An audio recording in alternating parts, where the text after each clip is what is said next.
So the question that we have first today is about the subject matter that we were discussing last week, or the fallen angels. So before we get to the answer, the question was if those angels that fell can do tshuva. Okay? So basically the answer is no, they can't. Okay? But it looks strange, like why would they be able to come down and not to come up? The same reasoning that brings them down, that they have choice. So if they have choice, some kind of choice, so supposedly they should be able also to do tshuva and to raise themselves back up.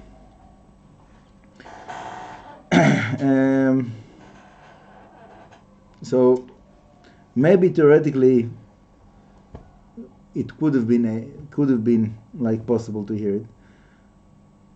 As we know, it's very difficult for them also to come down. Like generally, one of the differences between angels and human beings is that human beings are moving within the spiritual realms, and angels are set in one level. Right? So supposedly they're not supposed to go up or down. Okay? But the whole concept of a fallen angel is that they are falling down. So the way that I explained it,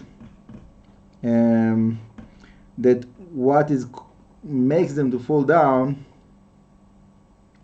is more of the choice of human beings than their own choice.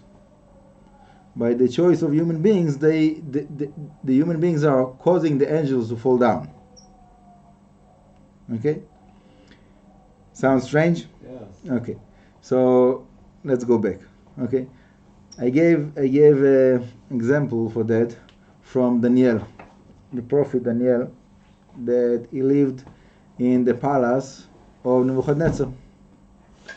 And after he was solving the dreams of Nebuchadnezzar and so on, so Nebuchadnezzar saw that Daniel have some kind of supreme inspiration that is like not humanly, and he made Daniel to be, he was like worshipping Daniel.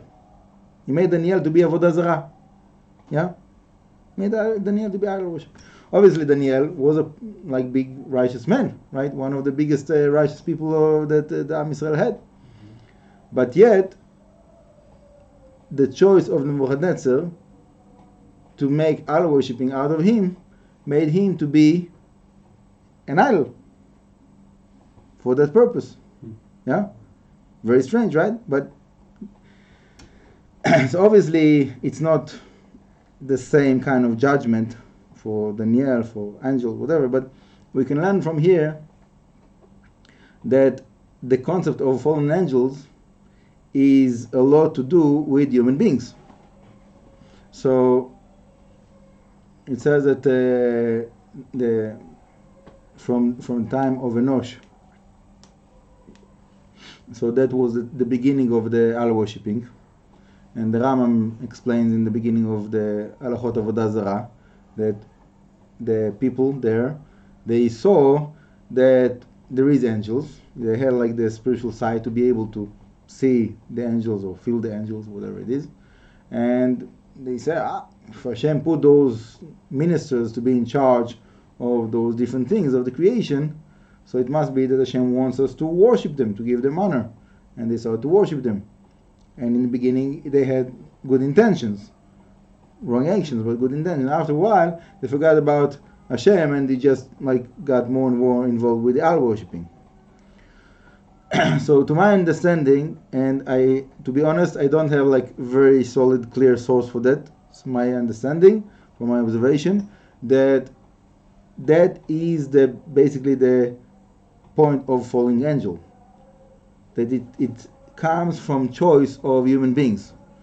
So they are moving them from the side of the Kedusha to the side of the Klippah. And then, after that happens, so then there is like a continuation of that. Like we know from Balak and Bilam that those angels were like teaching them like witchcraft and stuff like that, which is a development of what started as good intention of someone that want to give honor to one of the servants of Hashem. So, anyhow, what I said now is my own personal observation, but the fact that fallen angels don't have tshuva, that's something that I heard from Rav Adler and other sources. So for that there is sources that angels fell down, that they don't have tshuva, they don't have a way to go back. Obviously, in the end of time, so there will be some kind of process that Hashem will take the sparks of Kedusha from those angels and bring them back to the Kedusha, because everything have to finish in the Kedusha somehow, this way or another. So it won't be by the tshuva of those angels, but somehow Hashem will take the life force, the spiritual sparks that they have, and bring it back. So not by them, by Hashem. That's another understanding about the Yetzer Hara, that he says that in the world to come, in the final end of time, so Hashem will do like shchita of the Yetzer Hara, kill the Yetzer Hara. Yeah. So that means that that will be like tshuva for the Yetzer Hara by killing him. What does it mean to kill the Yetzer Hara? We don't know exactly, but the basic understanding is what I just said, that the sparks that are giving the life now, spiritual life, to the Yetzer Hara will come back to the Kedusha side. So I don't know if those things of the end of time I should say like soon in our days to see that, because like there's a long process until we get there, but Hashem will help all of us to live and to see all those stages of redemption. Hashem. So how long do angels live? We said that they have like a certain lifetime kind of thing. We don't have Clear like a measurement for like life of angels. Supposedly they have the potential of like everlasting life, whatever everlasting means, within the spectrum of the creation. Obviously, when the time of the whole creation finishes, so they are part of the creation. Yeah, they don't have their own domain. So when the time is up, so the time is up for everybody. But until then, they have the potential of keep on existing.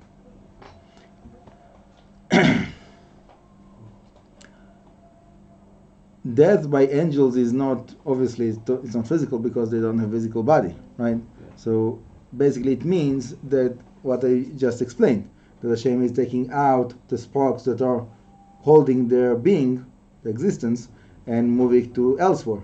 So it's like death, but without any physical manifestation. But the reason in Shar Gilgulim, I think it's Akdama Cafe, if I'm not mistaken, 25. So he says there that if there was like a place that there was no spring, and all of a sudden like there's a spring that opens up there, so that's a sign of a born of an angel. Mm-hmm. And also vice versa, that if there was like a spring and it got dried, so that's like a death of an angel that was in charge of that spring or something like that. Yeah. Same thing is like you can have like mountain that got cracked and became to be like two mountains. Like there was like an earthquake and it split, right? So it was like one angel and it break, like the power of that angel like broke to two angels. There is this concept of like that there is certain movements within the angelic world, but we have like very, very limited sources and understanding in how it works and why those things are happening the way they are.